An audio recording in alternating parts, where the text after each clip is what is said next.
I'm getting ready to install this baby gate right here in this opening, which is, I'm gonna say approximately 36 inches, which is 3 feet. You can turn this baby gate whichever direction you want. I'd like it to go like this. So I'm putting it here, and it looks like it's gonna need an extension here in order to install it.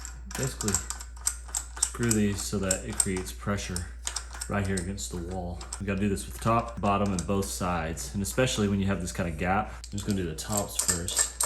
Get something started. All right, got a little pressure there, so that's good.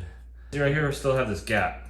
So that pressure has to be pretty tight on that gap. Now check this out. As I squeeze them closer together, as I rotate these things, you're gonna see that gap come together.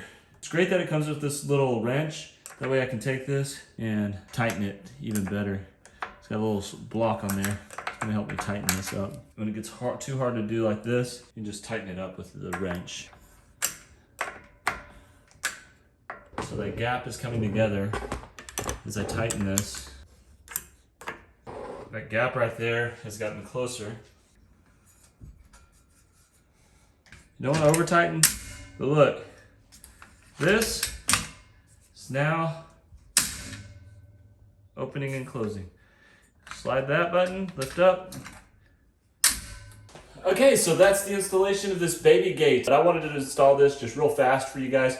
Show you how this generally installs.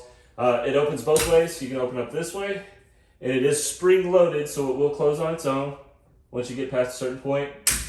It locks on its own as well. You can't open it without doing this, and even then you still can't open it. So it's like 3 different ways to open it. So you literally have to lift up on it to get it out. It will open this way as well.